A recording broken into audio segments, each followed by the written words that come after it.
Yeah, both for Mushi and Decisive, they have come so close in the past. They have been third at previous TIs. Let's see if they can make a run for it now. Now, the game is about to begin, but we want to first hear from the Southeast Asian expert himself, Winter, and of course, a Machine is there to get the most out of him. We'll try. Do we have a name for this? Is this the cultural corner? What is it called? I think it's the on the thing it says regional corner. I think cultural corner sounds cooler. All right, we go with that. Anyway, so first things first. You still haven't explained this to me. He just put it on silently and didn't explain what was happening. So, I mean, take it away. I just want to talk about a little bit about Sea Dota, where people Sea Dota is like is that real? That's what this is. Your most toxic region. In all right, Captain of the Sea. What have you got for me? I just want to explain that in Sea Dota, the reason why the games have been perceivedly bad is because most of it has been played in like a LAN cafe.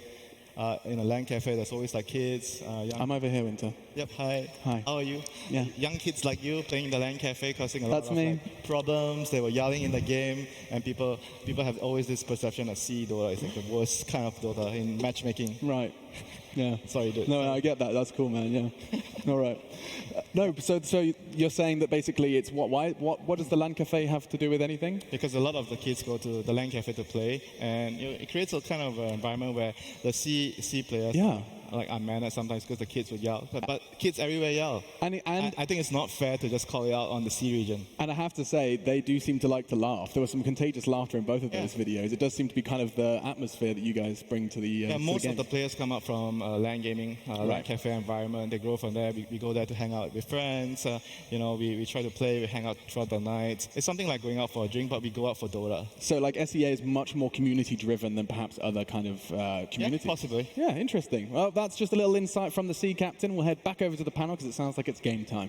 It is indeed. TNC, Mineski, they're rivals in their own region, and now they're rivals here at the International on the main stage. Let's get going. TNC Predator versus Mineski.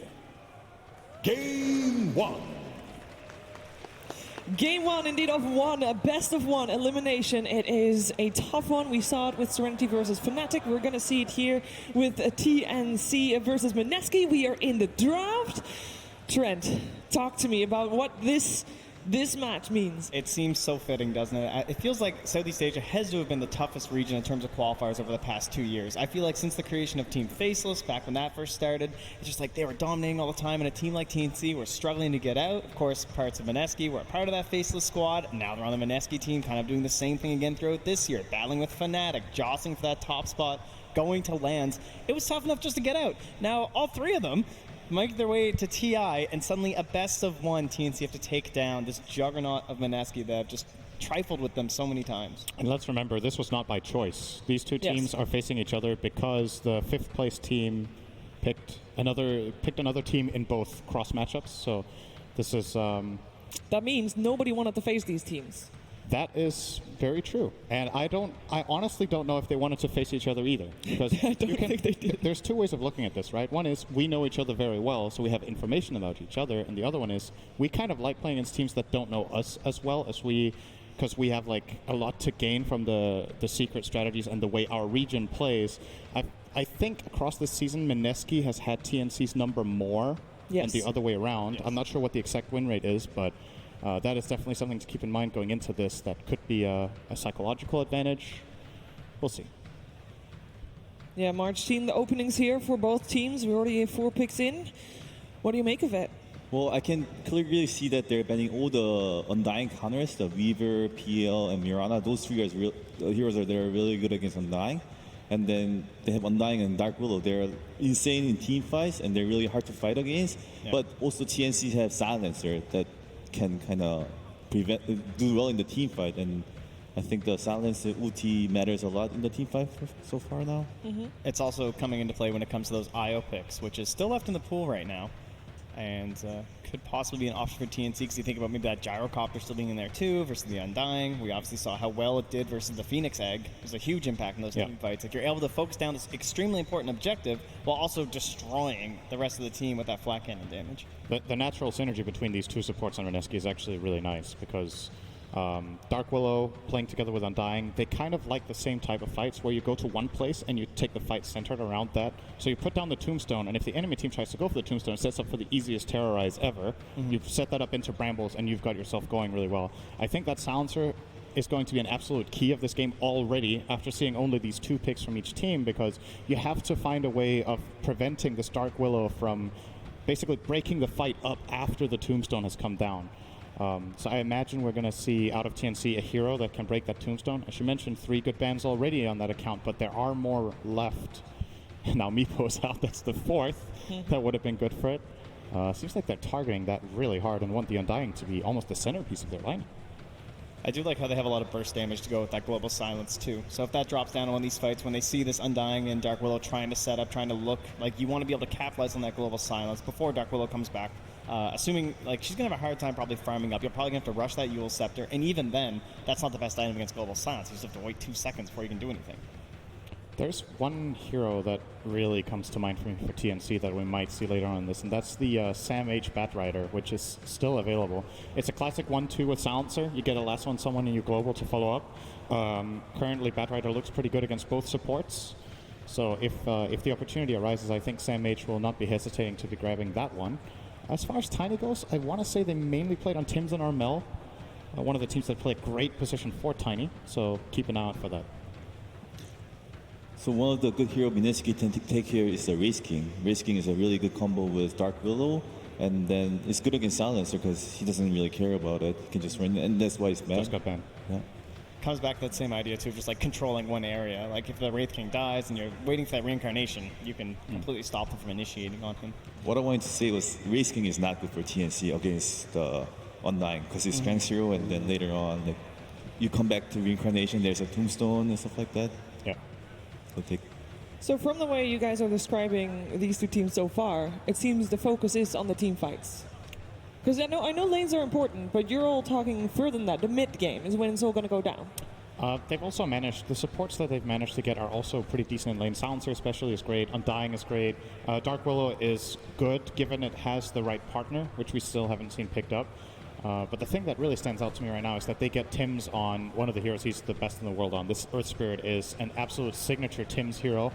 So very much look forward to that. And at the same time, it gives Mineski a key piece of information. This Tiny is no longer a 4. Right. And they can choose to plan for how they solve this as a core Tiny now for going forward in the draft. Is the Brewmaster already an answer? Because there's a lot of control in that one hero. He's not the greatest against Tiny, I would say.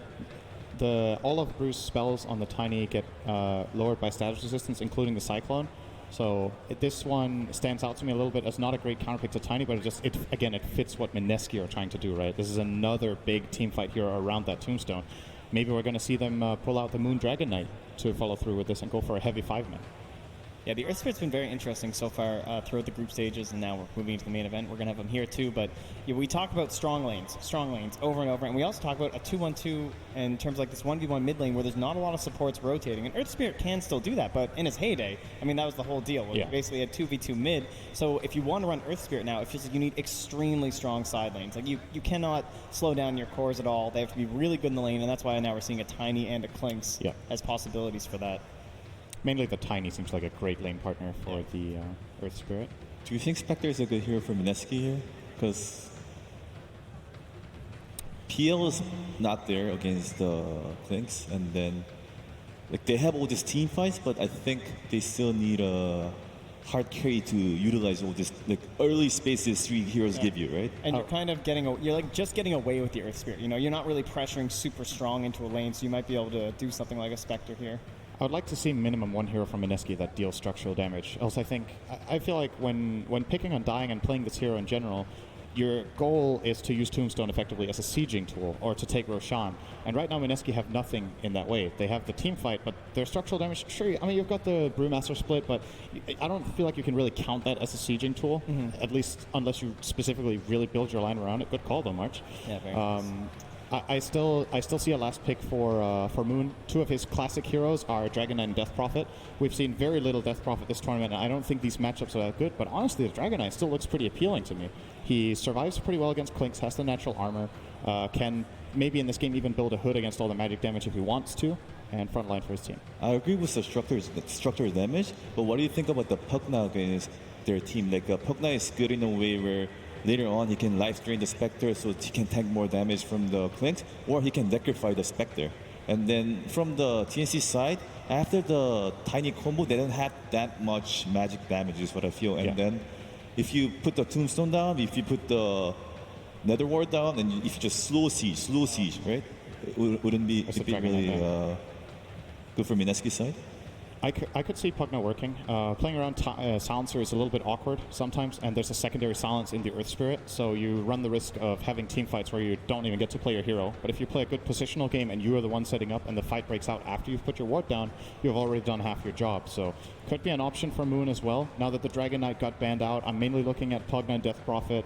To be honest, I don't really like either that much, so I'm trying to come up with a third option.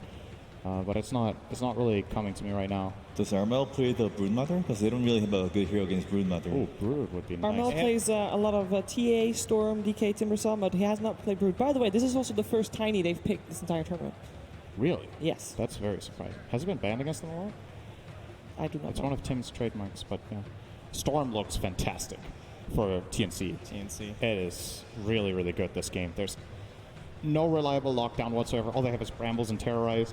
Hitting that on Storm is incredibly difficult. It's a great hero, in my opinion, against the Spectre. If you're snowballing, you're a hero that can just jump from far away, kill her off before her team can help. And even if Spectre realities into a team fight, you're already fighting the backline. The Spectre can't keep up the pace with you. They have given that respect to the Sam H. Batrider you mentioned before, banning that in the end, so just assuming this could be the mid Clinks or the mid Tiny, depending on what that last pick is. And then the last pick signature Sam H hero would be that Nyx Assassin, which could come into play depending on what Mineski go for. I think the ban on the Dragon Knight was so good because he has been an extremely common pick for teams that have to go 9th before you can see that final pick. Like, you need this DK who can just sit in the lane. But Pugna is very similar. Like, there's not a lot of heroes that completely trash a Pugna in the mid. I would like to go for DP or Pugna here, but I'm also worried about the Broodmother pick. But okay, SF is good again. Oh, that is really ballsy. That is a hero that is generally the centerpiece of the lineup and is very good at when he has his items, he can lead the charge, go in, hit the tower, especially with an Aegis. But I look at this and I see Spectre Shadow Fiend as a dual core, and I'm a little bit concerned for Mineski if this isn't a bit on the greedy side. Once again, they have no lockdown. To me, this is like this is the playing field for a Storm Spirit game. I'm a bit concerned for Mineski. He is, however, pretty good in lane against Storm in the beginning, but Dark Ruler is okay against Storm Spirit if he gets Yule, if he gets to the stage. But if Storm gets Orchid first, then it's a pretty tough game for the Dark Ruler, is what I feel. And if they try and initiate with like the Yules, you can just global after or something too. Like, there's a couple defensive options even to help save the Storm from TNC. Oh, that's true. I believe, is Lina still on the pool? I think so. That is also an Armel hero that we've seen. But I think you have to pick offlaner here because Tiny is okay against the Shadow Fiend at the first place, and I don't think you want to give the free lane to Spectre, especially thinking that it's Undying Spectre in the top lane. Yeah. That's what I think. Is that a free lane for Spectre? Tiny Silencer, for example? Do you think that's a free lane? I don't think it's good enough for the Spectre because you have Undying, keep decaying and stuff like that. So you don't really want to put a strength hero against it. I think you preferably want to have a melee, range hero that can just keep harassing the Spectre, but there's not that many heroes that comes to my mind at the moment. It makes sense now with that Batrider bat too, right? Yep. Ban. Batrider would have been amazing in this game for sure. Thinking that we just want to give our Spectre that nice start here. Sam H, I mean, he plays that Nature's Prophet, which is kind of similar, right? You just send treants at them, you harass, you punch a lot, but I don't know, man. I feel like you don't want Tiny against SF. It doesn't sound good to me. I think you do well in the start, and then when SF hits level 3 and especially level 5, every time you go for CS, he double raises you, and you lose an economy. But you have an Earth Spirit rotating for you, though. You can you count there in? That is true.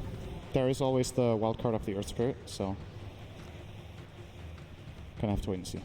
They do. I'm still mainly on the storm train, but Pugna for the other team.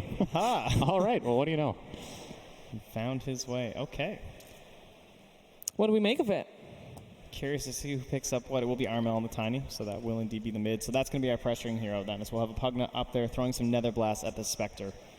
Yep. It's another way to go about it. I think both solutions are fine for TNC. The main concern I have for their lineup right now is if they don't do very well in the mid portion of the game, their late game looks a bit dangerous. I don't think they have the best solutions for a late game Spectre in this lineup with the last pick Pugna. I do not consider that hero good against Spectre at all. I think it's a foot on the gas, right? Yeah. It's like what hero can just go in here, try and abuse the fact they've gone Spectre and Shadow Fiend, and they're hoping Pugna's the answer.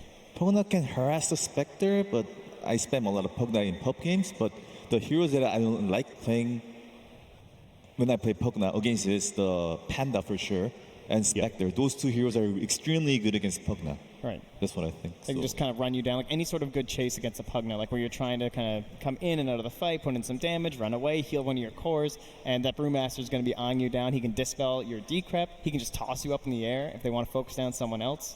Very frustrating. So you're all focusing Mineski's draft a little bit?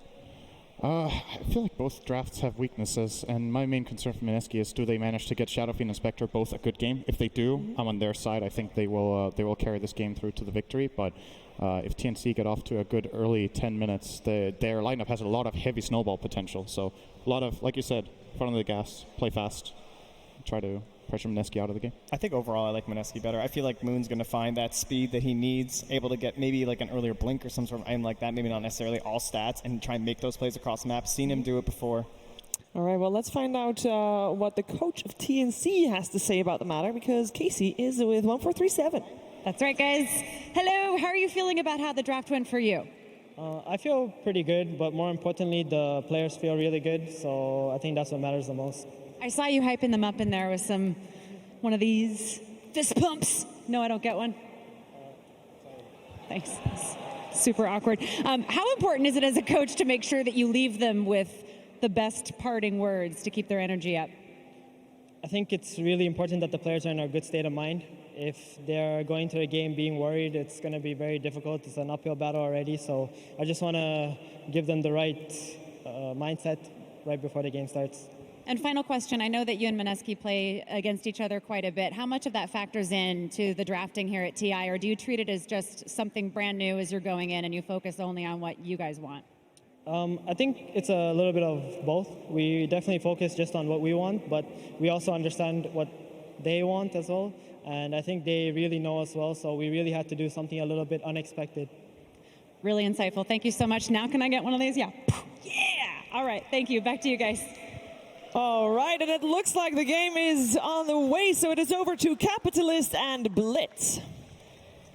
That's right, Southeast Asia, the passion for the game really can be rivaled by none. But unfortunately, we've already had to say goodbye to Fnatic, and now it's going to be another C team that we have to say goodbye to is TNC versus Mineski. It is a C civil war, and it is going to be one hell of a clash to have in a best of one. We're already going to have the Battering Runes, Ice, roll in.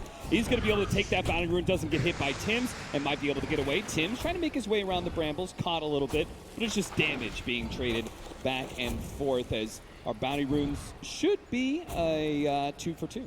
Mineski able to only grab 2 and a lot of damage being put on jabs on his way out. Yeah, that might have actually been a kill on Ice if that roll connects, but unable to do so. Looks like the dual lane from Mineski is going to be this Brew and the Stark Willow. Just the early pressure to make sure that the SF is able to secure those last hits to, try and get some souls that he can finally rival the lasting capabilities of a Tiny, which is pretty tough to beat considering how much attack damage he has over most heroes. Yeah, he's got a Culling Blade too. And Moon off to a pretty good start here. He already has 3 souls. Armel. It feels like we've got some signature pickups on both sides. I always like to see Armel and one of these heroes that can really snowball and just kind of carry the game. He feels like that kind of player who just takes over at a certain point. We've got Ice on his Brewmaster in the top lane. Jabs actually taking the Dark Willow and is also going to be taking a slow here from Tims. It's going to be a pretty close call here underneath the tower. He will tick out. Cuckoo is the recipient of that extra intelligence as well as the first bounty. Yeah, he only had the Bramble. Remember, that was the result of trying to go for the save on Ice. No Shadow Realm for him, so he's got to be careful here. SamH is going to be playing a Pugna against an Undying Spectre, which feels like a pretty good lane considering it's a 1 versus 2. He seems to be able to just get in there and get free CS. He's so much faster than Ninja Boogie. I mean, Ninja Boogie can't really kill him. He can harass him out, get his HP low, but the Pugna, he can just sit in the lane, and that's why we don't see the tri-lane. They're just going for the straight up... We're just going for the straight up solo lane here at bottom lane. don't really need to focus too much. It's not too often that we get to see a full-time roamer, and Earth Spirit does seem to be trying to do that. Tim's, we saw, actually, we cast a lot of his games in the group stage, and he was doing really well for TNC on the Dark Willow especially, but his Earth Spirit is also... Top lane jabs getting low again. Jabs will be okay, looks like. They get a lot more damage on the Ice as a result as well. This looks like a pretty decent Clink Sling. Hey, excusing the misses that's going to happen occasionally from the Panda. And he hasn't even gotten Drunken Haze yet. And that part's a little bit annoying, but Raven shouldn't care too much as he can always win at least the Harass War. The Undying going to just go for the pull here, as Mushi having a very successful lane at bottom. He started off taking a lot of harassment, but also got the very first range creep deny of the game. Sam H may not be able to stop him from being able to get last hits. He is at least able to get a lot of experience solo. Yeah, he's going to try and go for a pull himself, but misses it. If you take a look at the mid lane, Tim's has been waiting in this tree line for quite some time. He's been waiting for Armel to set up an opportunity. Armel kind of tipping his hand there by pushing that far forward past the creep wave. And that's why Tim's is going to go back, realizes that he has enough information.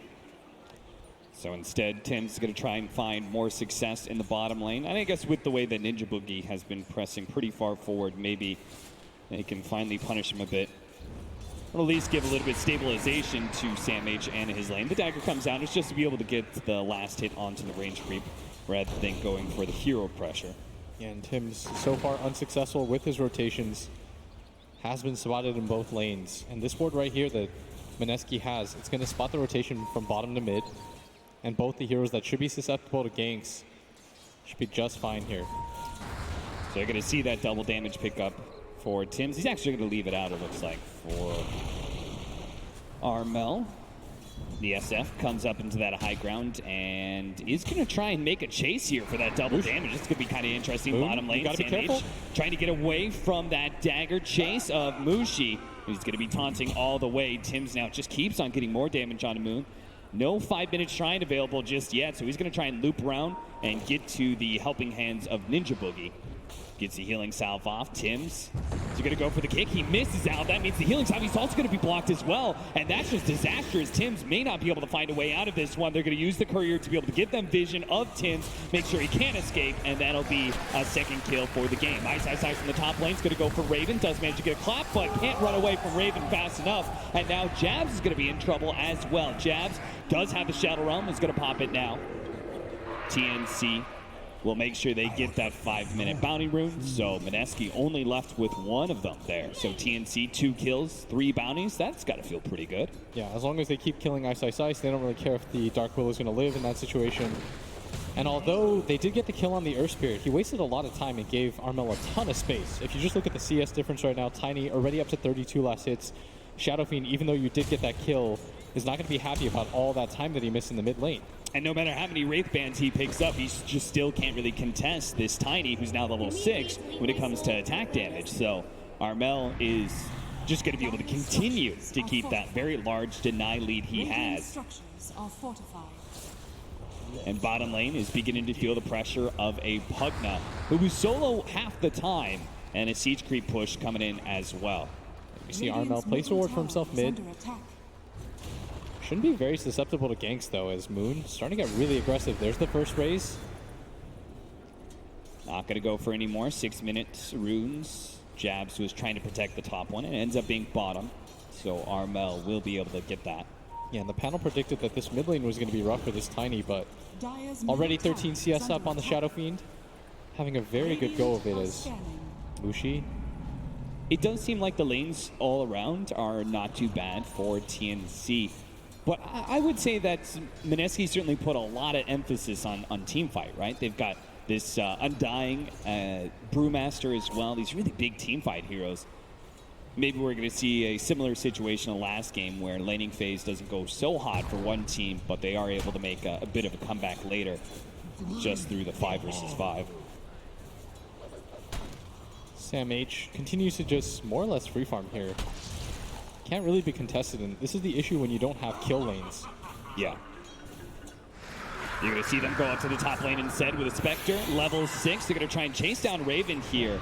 But they TP Ninja Boogie up and everything, and it felt like they just pulled the trigger a little bit too early. Yeah, this is just a little bit too sloppy of an attempt. Raven, very careful here. Isn't quite level 6, but he's going to be happy to see Mushi at this top lane, and that's going to force somebody down the bottom, because I don't think this is an easy tower for Mineski to grab. Yeah, look at two cores for this.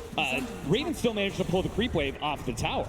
Yeah. So you've got 4 heroes up here, and no real way to be able to take this tier 1, so they just got to TP the Spectre back to bottom lane, but the damage is already done, and it's continue, as Sam H doesn't need to go anywhere.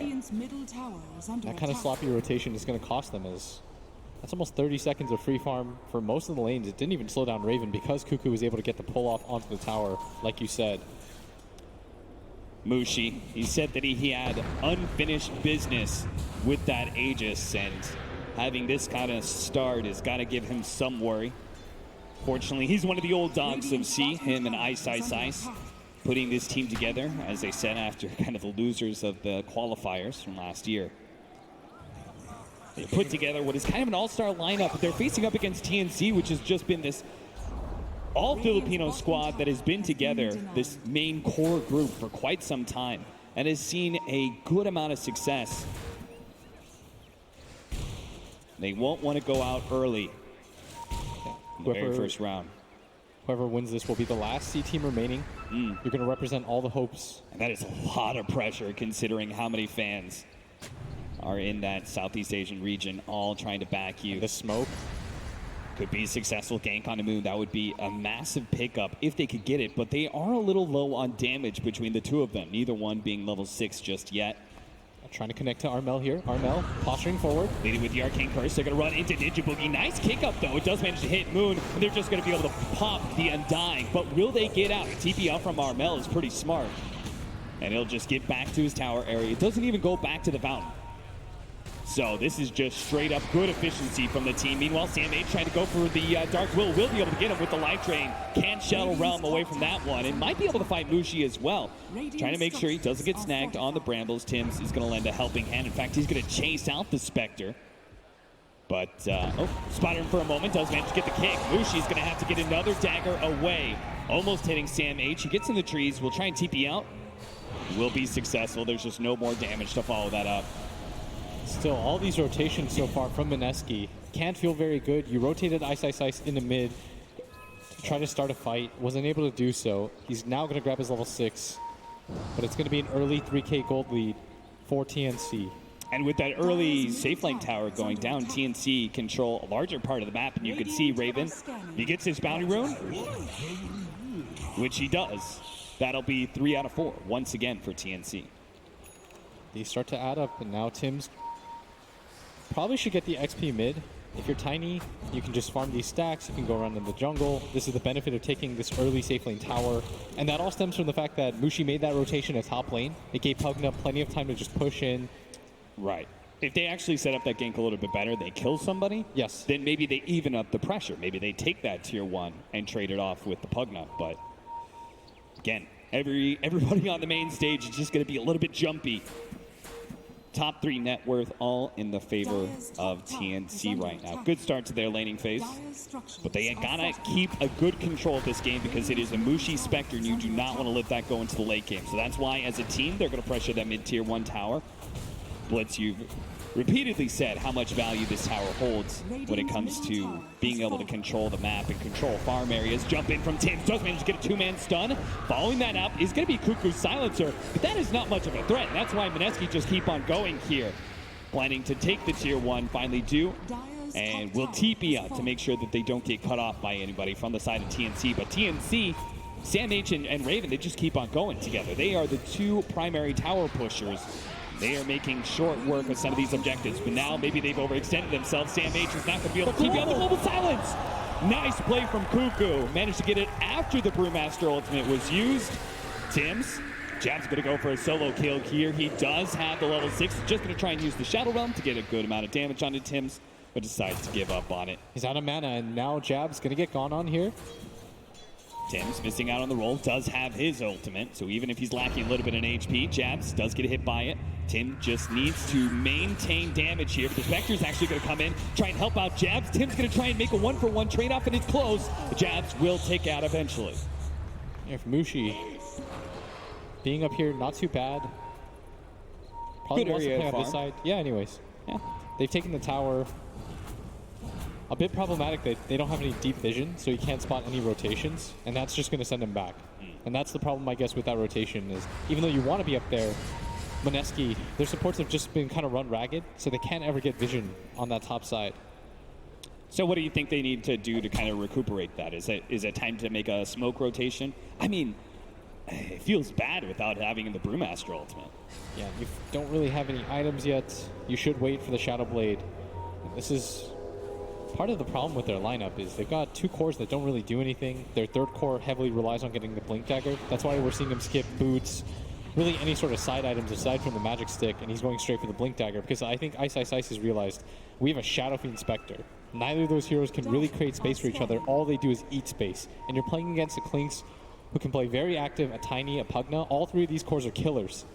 For Mineski, all you can really do right now is farm and hope that you can weather the storm. That's probably why it felt so bad with Ice using his ultimate in bottom lane. We do have a mid lane smoke here from TNC. Mushi, will you get greedy here? Mushi is going to be caught by Armel with a good Blink Dagger. Really excellent ward they laid out. They knew that Mushi was going to try and get some farm out of the jungle somewhere. Gets caught in the process. That's going to slow down his blade mail a bit. Yeah. As weird as it sounds, I think that Mineski just needed to lose heroes here and there. Don't get caught in a 5-on-5 fight because you will not win it at this point. This early on, your cores can't really take fights. All they can really do is get items, farm. Raven runs into Ninja Boogie. Now Moon is here as well, but the damage he puts onto Raven just looks terrible when he's got that extra health from the Death Pact. Yeah. And being forced to split push this early into the game, it's only 14 minutes and you can't take fights. Yeah. You're going to lose heroes like this if you're Mineski. If you're wondering, like, why isn't Mineski playing really safe? Well, somebody has to show themselves on the map or TNC will take all the objectives. Yeah, and that's why Jabs he's the one who could be super aggressive, right, and look for pickoffs because he's got the Shadow Realm and gives him some decent survivability. He's just got to draw attention away from Mushi farming on the Spectre. And Moon, who still needs a bit more time before he becomes a bigger threat, as you said, needs that Shadow Blade first. Yeah, and when you lose this mid tower and this bottom tower, what happens is you only feel comfortable farming this side of the map. And look at how TNC pressures. They're really trying to choke them out right now. They're creating the pincer. They know that everyone is up there. They see that Mushi farming on the opposite side of the map. He's got haunts. Mineski. This is still going to be a pretty dangerous fight for them. Even if they couldn't hold their mid tower, they're going to go for the offlane one. The Shadow Realm gets popped. They go for the Terrorize, but Jabs is still dead. Sam H just keeps on killing that support. They're getting sandwich here. Ice going to get stunned up. Has the Primal Split, but just gets bursted. No opportunity whatsoever. They need that team fight ultimate. And now TNC with two pickoffs like that, if they take the offlane tower as well, Mineski are just going to have no room to be able to farm where they need to. Yeah, there's potential for them to just go for the Roshan once you take this tier 1 tower top. You have no map control. Things just get scarier and scarier, and that's why you see Mineski do as I advise, just go for the split push. It doesn't feel good, but this is what you drafted into. Yeah, Mushi will farm bottom. Moon trying to put some pressure on the mid-tier 1 tower. Doesn't actually go for the full tower, though. Instead, they're going to regroup again in this top lane. And just try and prevent it from going down, but it's already taking so much damage. At least Moon for Mineski is top of the net worth chart. At least they can be happy about that much. Yeah, the Shadow Fiend has utilized the space that his team has given him with just dying around the map, like I said. Like, your cores just have to be greedy in this game if you're Mineski. And now he's got to pay it all back, right? They made the space for him to farm. He now, with that Shadow Blade, has to create some space for Mushi and win them some fights. They're going to try to connect to this mid lane. All smoked up right now. Mineski, they're tired of being bullied around the map.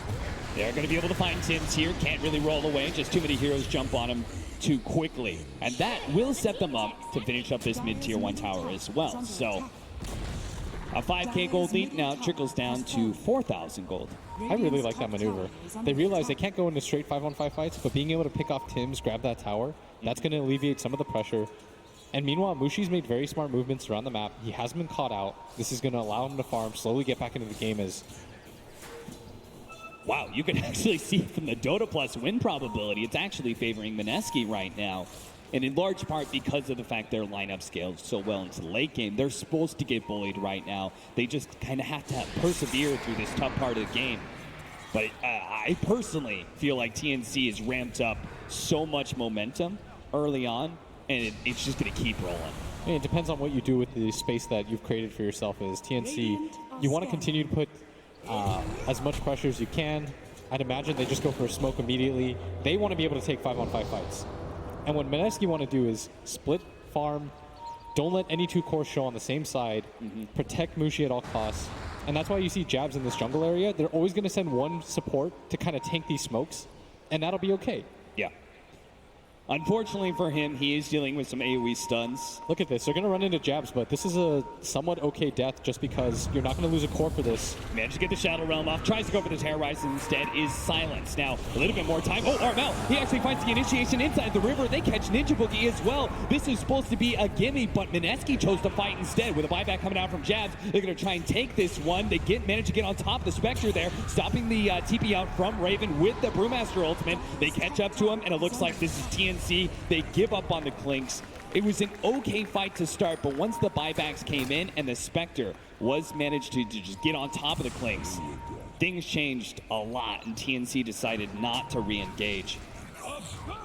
Armel sees him take the Illusion Rune, but Moon just going to walk away.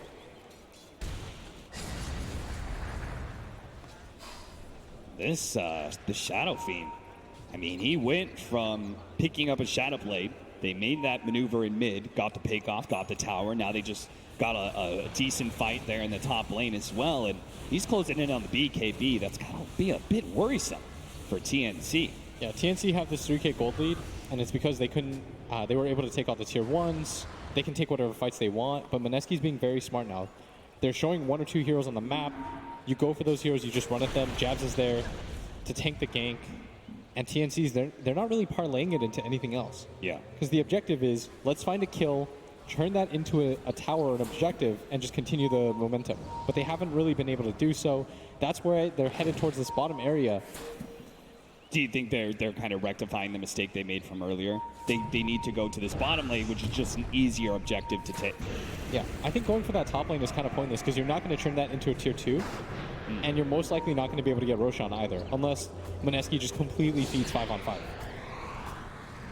They do have Spectre Haunt is up, but he needs a bit more mana. 35 seconds till the Primal split. So it feels like it would be a good time for TNC to force some sort of action, as it seems like that Brewmaster ultimate, like until the BKB is up on the SF, it seems like the Brewmaster ultimate is like the best possible tool Mineski has to kind of threaten TNC in team fights. So that on cooldown, it's surprising to me that TNC aren't making fast enough moves, but they are going to be able to finally start putting some pressure on that tier 2 tower bottom lane.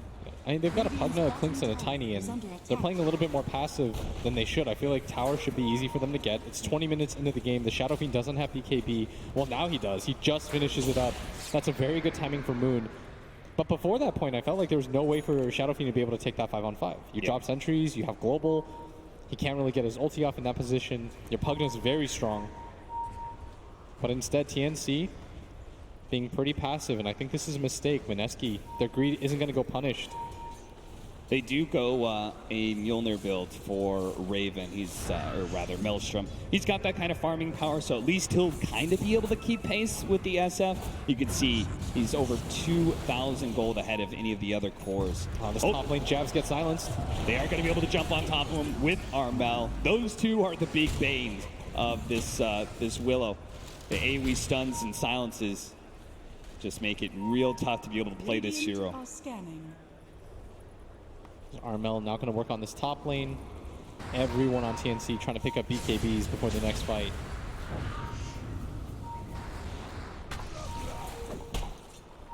Two heroes sitting behind Ice. Mushi's going to reveal himself now.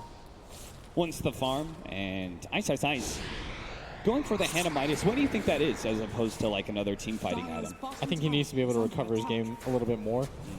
He probably anticipates that this game is going at least to the late game, just considering his lineup. And he's like, we're not taking fights. Nothing's really happening. The game is a little bit static. TNC is no longer looking for these pickoffs. And because he's Mineski's best tool to fight, he has to play a good amount of his time off map, right?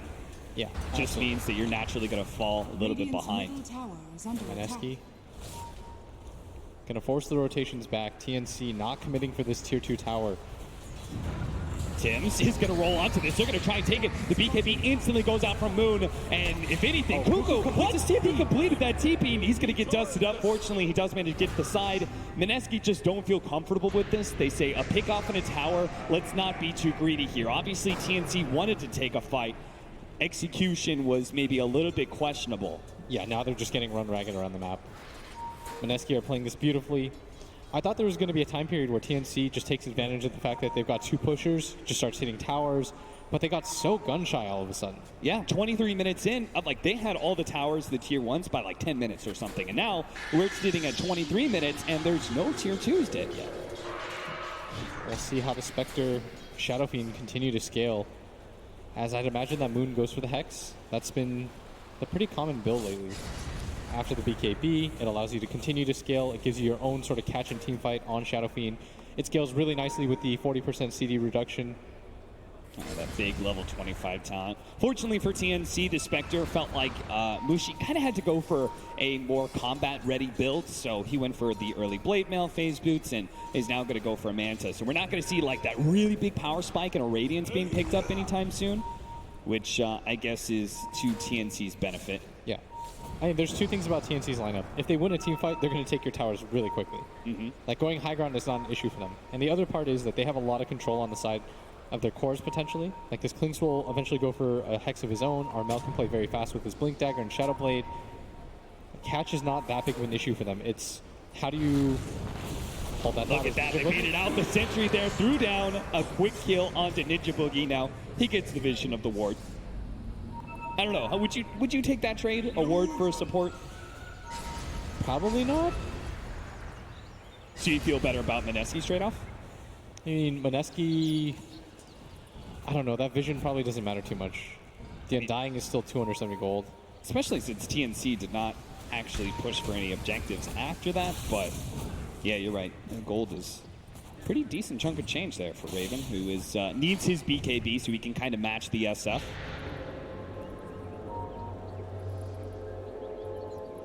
He could just stand and threaten the Shadow Fiend every single team fight, ignoring the ultimate and the raises. Yeah, now that Brew has his Midas completed, this is going to be further greed from the side of Mineski, and TNC going to try to punish this.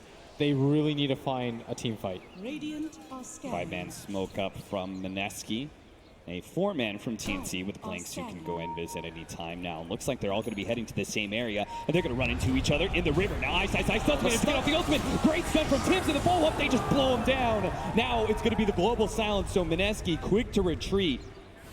Ice got greedy, trying to go for the clap into the ultimate. Kuku's going to be found, going to be hit by the dagger. It may be a kill for... Whoa, Moon!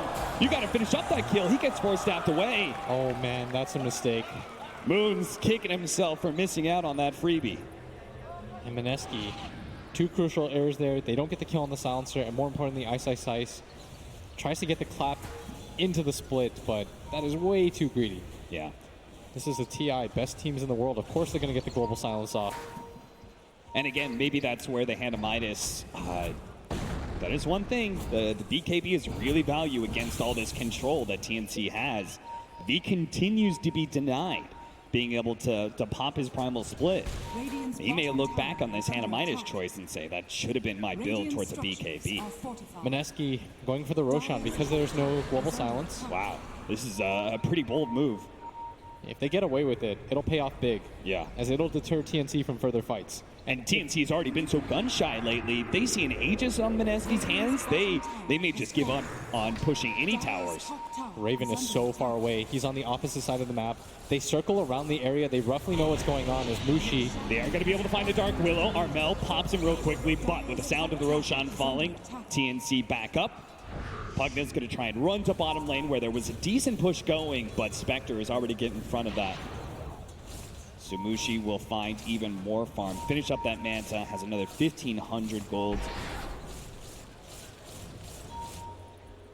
And Mineski, I think they feel very comfortable because they feel like they have the better late game. And TNC, it looks like they're also comfortable with the pace of the game. They're still getting some pickoffs. They still have pretty decent cores at fighting. Like this, Clinkz is still going to be incredibly powerful, especially once he gets Hex, the pickoff tool. Him and the Shadow Fiend are going to play very similar games as Armel. Invised up, going to run into. Gets the silence on Ice, and done again. This Tim's Armel combination, these two killers are so dangerous. And Ice is the one who keeps on running into that danger. Fortunately, though, it's not Mushi, it's not Moon. Those are your big carries of the game. Those are the two guys who are going to continue to farm. Again, we talked about how Ice, he's not really getting a whole lot of farm. That's part why he goes for the hand of minus. Yeah. So this is a really interesting game just because it feels like both teams were comfortable with how the mid game was going. Yeah. Like you didn't see any sense of urgency on the side of TNC. And I'm starting to think that maybe because they felt like all three of their cores were doing so well. And if you just look at Ice, he's fallen so far behind the other two. And the Shadow Fiend plus Spectre. Mineski believe that this is going to be enough to carry them into the late game. They don't really need the help of the third hero. And we'll see if they're proven right. Yeah, I mean, honestly, the fact that they're about to pick up 3 different BKBs, they already have one on the Clinkz, just got it on the Pugna earlier, as that's on the Courier. And then we're going to have Armel pick up a BKB. They're going to reach this huge power spike, and I'm guessing we're not going to see a gunshot TNC at that point in time. I think they just read that their timing would be better with the BKBs, and that's when they'll hit hard. But TNC Armel almost getting caught here. The smoke. Ice knows there's still someone around. Does manage to hit the clamp. They just don't have the detection to find Armel. And if you're Mineski, I think you just get out. This is still somewhat awkward of a fight. Armel's probably just going to cut the creep wave. Immediately TNC paying for the push in middle. Now, if you're TNC, you're down to take a team fight, but you don't really want to do it on your own side of the map, right? You want to try and be the one still pressuring towers. Yeah. And I think with all these BKBs filtering in, this is, like you said, one of their biggest power spikes. To be able to go for the high ground, take team fights. Like, there's a ton of magic damage on the side of Mineski. 5-man smoke up. But Moon on the front lines with his Aegis and BKB. He does not make for an easy target to bring down. So TNC are going to wrap themselves around to the side here. And apparently not. I think Clinkz decides he needs to get his Death Pact going. TNC just not thinking that's the fight to take just yet. Yeah. Dangerous game of cat and mouse being played right now as TNC. They're on the hunt, but Mineski splitting up a little bit. Moon is the hero left behind a little bit, but he's got BKB. He's got Aegis, like you said. He's got a Hex now completed. Oof. Now he just needs the experience to get to that level 25. Bounty Moons come up. They're going to split them 2 for 2. Now they're even pinging this top tower. They want to play with this Aegis. TNC can't afford. I mean, they can just wait it out. They can try and push in middle, trade out tier 2 for tier 2. That's why the Spectre, Mushi is going to be the one to defend it because he does have his ultimate. If his team takes the fight in top lane, he can still be there. And Ice invised up. TNC, they do neither. They don't push mid, nor do they defend their tier 2 at top lane. Instead, might be able to collapse on Mineski as they split up a little bit. Ninja Boogie's going to be found. Armel does so much damage with every single swing. The zombie just explodes under the pressure of that. So despite taking a tier 2, Mineski will drop one of their supports. They're still, I'm sure, quite happy with that. Yeah, I mean, their two main cores, the Shadow Fiend and the Spectre, at 31 minutes in, they combine for 1 death. Yeah. They haven't been caught. Moon and Mushi have been playing very well together. They're distributing the farm. It does mean that Ice's game is a little bit hampered, which is why I think he went for the Midas. He realizes, I'm never going to be the person to deal with the creep waves. It's almost always going to be Mushi because he can ulti in. I have to be with the rest of my team waiting for these potential fights. And that's why he's going to play with his 2 supports right now.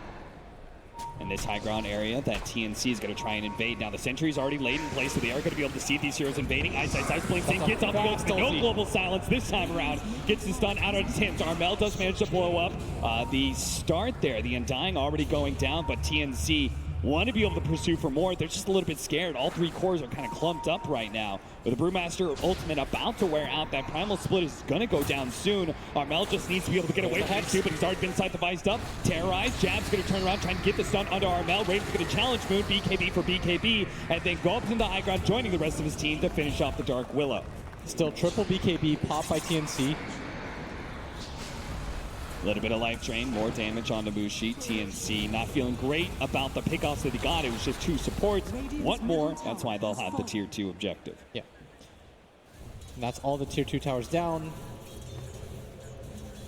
And TNC, I mean, both teams are in an okay position, as weird as that sounds. Yeah. Like Mineski, their 2 cores still continue to scale, but at the same time, TNC have opened up the map. So if they win one team fight, that'll just be a high ground for them. And they take high ground so quickly with their lineup. Yeah, it feels like TNC's net worth lead is like just enough to feel good. Yes. About 32 minutes. Now, we push this 10, 15 more minutes down the line, 6K gold lead, that won't feel the same. At that point in time, Mineski's lineup will start coming on a line a little bit more. The Spectre is going to be rather fierce target. Actually went for the Basher, is now going to go Scotty after that. Yeah.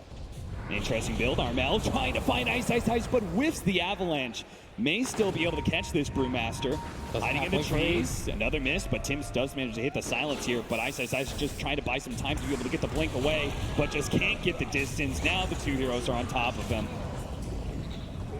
Even giving away the intelligence to Cuckoo. But if you look at the lanes, Mineski, they just continue to push him out, continue to buy space. It seems like Mineski is committed to this. They're under the belief that the Shadow Fiend and the Spectre will be enough.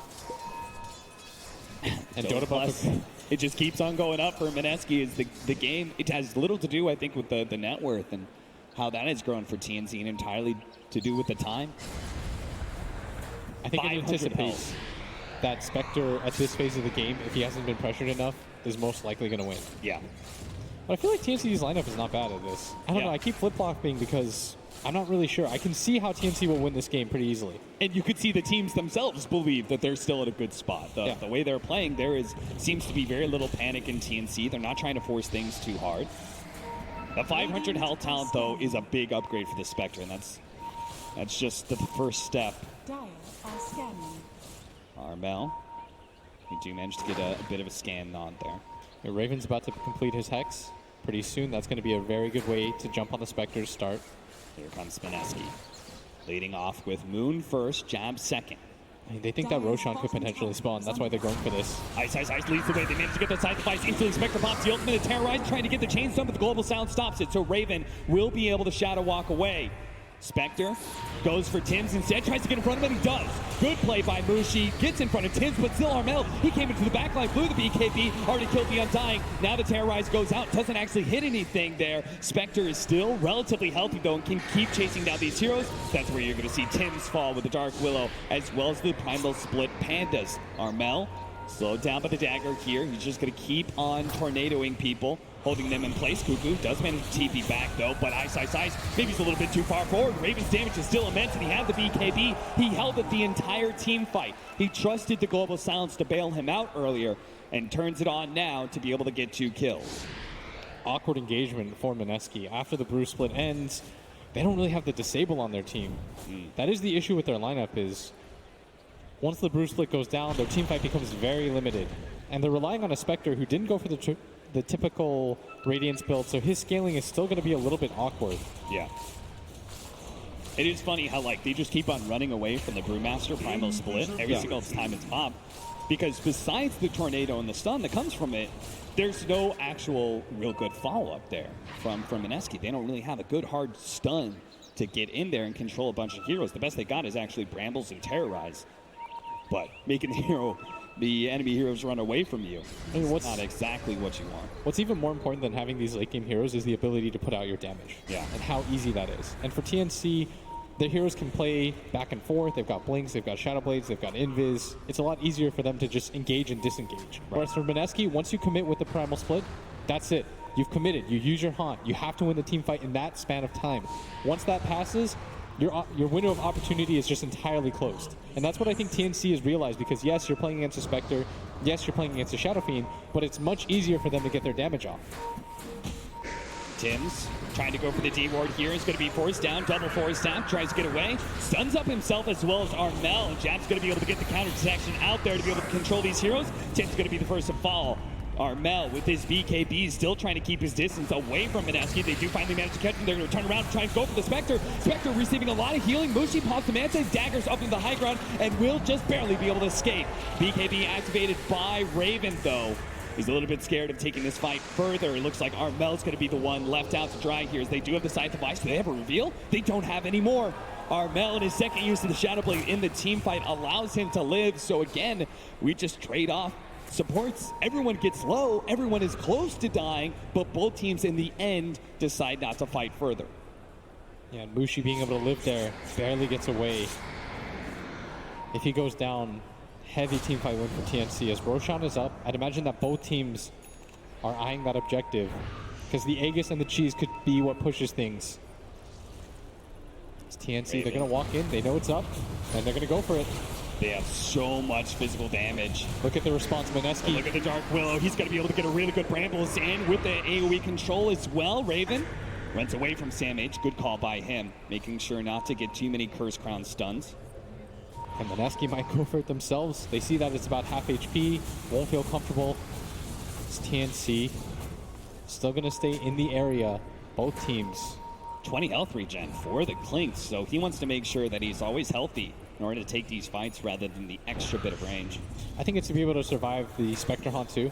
Like once you're able to shut that off, you can take that engagement as TNC. Cuckoo. Glimmer Cape trying to run in. And Armel from the top. Let's see who he finds. 27 seconds still on Ice. Gonna find, jumps in, grabs Ninja Boogie instead of Ice, blows him up already. Beyond Godlike for him, but now he's got to get out. The Terrorites is going to land on him. Life Drain onto from Sam H. Armel dropping down to about half HP. Moon's trying to get the damage, but he just keeps on running away. Cuckoo is the target from the Spectre instead. Now it jumps onto Armel, but again, a Life Drain keeping him a little bit of HP. Tim's comes in, he's nice, backwards stun, hits on 3.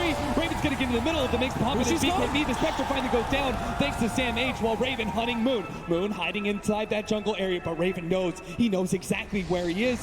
But he Shadow Blades and will be able to get out. He still has the dust on him for a little bit of time. It's going to wear out soon. The AoE blast, though, it's enough. Sam H, he got both the Spectre and the Shadow Fiend out of that one. And finally, TNC convincingly win a team fight, taking down 2 cores, a support, and have control of the Roshan pit. Yeah, I think I read this wrong because TNC, their ability to get their damage off is just so superior. Yes, Spectre is usually the late game hero, but trying to go see it on that high ground, but the Scythe of Ice from Raven. As you're saying now, it's like the Tiny and the Clinks just have this guaranteed, like, I disable you and I have tons of damage. It's a very simple way to put up forward damage onto the enemy. Yeah, and what's awkward right now is that on the side of Mineski, no one can really carry detection, so it has to sort of be Mushi to be able to get the follow-up, but he's running out of item slots very quickly. And Ice, once he pops his Primal Split, what can he do? He can't pop Dust or anything like that, so maybe they buy him a gem, that's the response. You can't really put it on the Undying. You see that Ninja Boogie's just dying almost immediately. Yeah. Like, both their supports are both liable to die so fast. He's still got brown boots, you can see. Initiation from Armel, always being able to kill one hero and just make it a 4 versus 5, and it's so tough to be able to bring him down between his innate tankiness and then also the fact that Sam H gave him a decent amount of life drain through all of that one. Armel, he was able to survive for so long. I can't help but thinking, though, that if Mushi had targeted Armel the entire time, rather than going for Cuckoo there for a split second, that they would have been able to take the Tiny out and perhaps the fight could have changed. Yeah, Cuckoo was such tasty bait, though. He's like, oh, well, it'll just take 1 or 2 seconds for me to kill him. And you miss the opportunity as a result. Because in hindsight, of course, we know that 1 or 2 seconds would have been enough to kill that Tiny. Yeah. And Mineski, all of a sudden, he was 5K gold for such a long time. It's 15K. TNC, they were so patient, and I was wondering why. And it was because they believed in their ability to get their damage off. And Mineski, they must have been thinking to themselves, our Spectre's still hitting creeps. No one's really died on our team. This is fine. And they get lulled into this false sense of, we're going to win the late game. And you see how that's paid off for them so far. Successful scan on both sides. 3-man smoke up from TNC. Actually, Armel's there as well. It's only the Sam H Pug now. Yeah, who's going to blink first? Moon popping out a little bit. Not going to be found, though. The sentry's just a bit shy from seeing him. And they saw that sentry being played down. The creep spotted it, so Mineski absolutely knows where TNC is at. They know that TNC is looking for a fight, so they're going to play inside their base for now. Yeah, the man to watch at this point is Moon and how he starts his fights, because his BKB usage and how he uses his Hex is going to be most important for this. Getting that level 25 online is also very vital to this hero at this point. Yeah. And that's where they need like a really good initiation, because you can't spend those 5 seconds just chasing a hero and trying to get damage off. It just doesn't seem to work. TNC are a bit too durable for that. Yeah, you see that Mushi, he picks up the dust, which I think he needed to do. Yeah. He's the only person really that it's very useful on. Do you agree with his build, by the way, going for the Basher and the Scotty? It does seem to try and address the problem that you were saying, is that you just don't seem to have quite enough control for these heroes. Yeah, I think he recognized the same issue. So we see less and less people start to go for that Radiance. I think we saw Ace play that hero, and in one of the games he skipped it entirely. Yeah.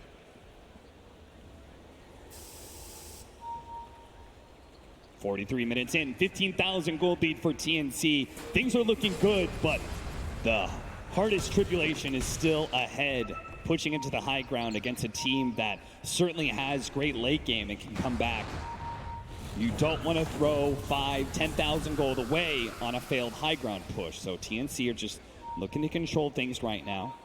Talking about how they're going to set it up, how they're going to be able to push all the lanes in before they go for that push.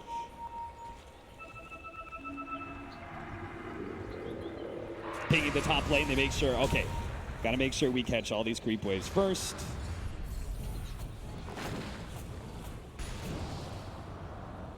Armel about to hit his level 25. That's an important one. Those toss charges can be really deadly. Just the extra control on heroes, burst damage. Someone like Ice is going to have a hard time getting out of the Tiny's hands once he's got a good, firm grip on him. And Armel moving forward, but TNC not really willing to commit for the high grounds. So I think they're pretty content in just starving Mineski out. Actually goes for the avalanche cooldown instead. Big AoE control. And Armel will try and put some damage onto the tier 3. Of course, he's immediately scythed up. He's going to get healed by Sam H, who's got Trinkle Boots. And the Lincoln's plenty of HP regen on this hero. Tries to go for the toss back into his team. Instead, gets an illusion. Great reaction there from Mushi. But these attempts really cost TNC nothing, because they just keep on healing up Armel.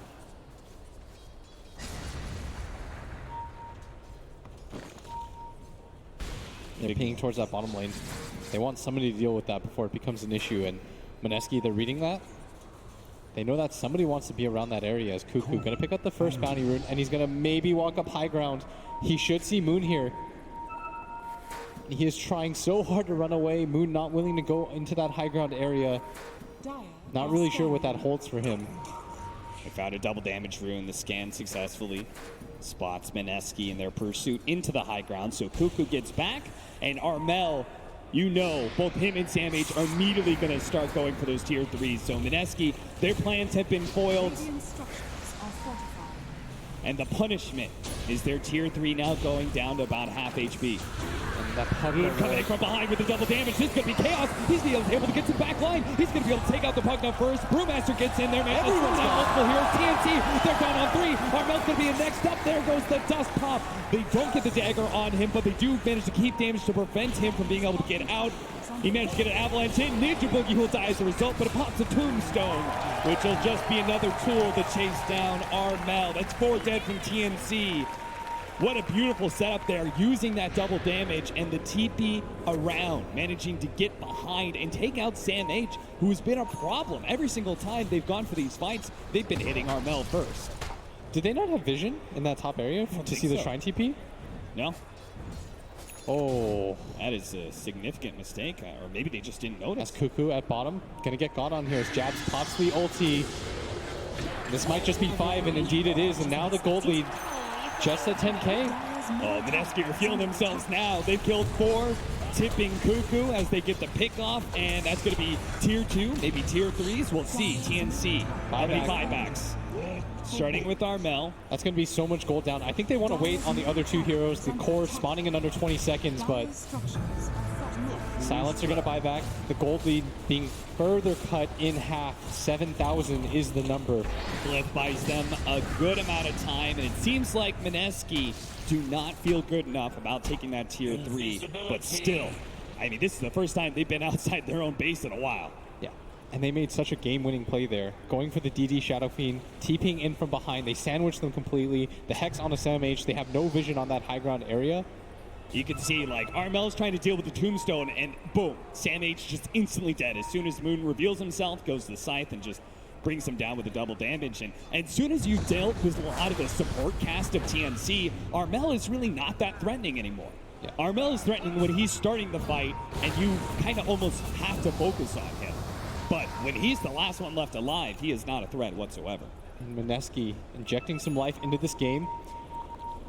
This should tell them, as long as we take the team fights perfectly, we're going to be okay. But the team fights are a whole lot harder to take perfectly when you're not so close to your base. So as they do manage to get quite the windfall in net worth, now TNC is only 5K ahead. Mineski also put themselves at risk. They're a little bit more split up now. Now they're going to be playing on TNC. They've got another DD rune, Armel. Oh, it went so well last time, so Moon's going to go and get it again immediately. Armel does manage to get the disable onto Moon, but he caught the BKB, and now Armel doesn't have any more damage left. They've already taken out Cuckoo. That's going to be Mushi's job every single time. Armel's BKB is about to wear out, but now Armel dies here. They're trying to go for the side. They're trying to go for Spectre. They're controlling him pretty well, but he pops the Manta, and now he's going to be able to turn. Gets the Abyssal Blade onto the Clinks. They need to be able to get Raven out. Armel goes down here, down by all the Tombstone, and now Armel is going to be caught by Jabs as well. TNC are falling over the place. 2 men dead. 3 actually is TNC with only the buyback on Raven. How could they hold this with only an Earth Spirit? It's 2 on 5. All of a sudden, just 2 team fights, and Mineski may have just scored themselves a win. They're going straight for the tier 4s. I think it's over. over. The throne exposed, and it seems to be over.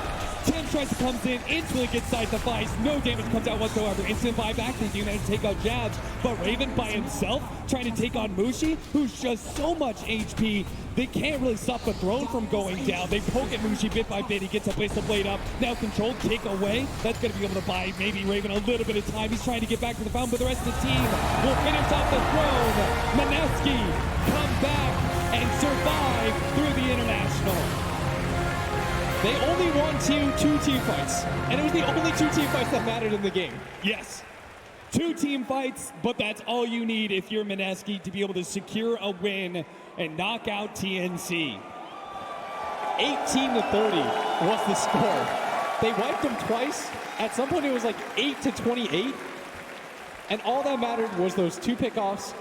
When they got the DD, they used it so effectively. Moon with the most fortuitous TI winning DDs that I've ever seen.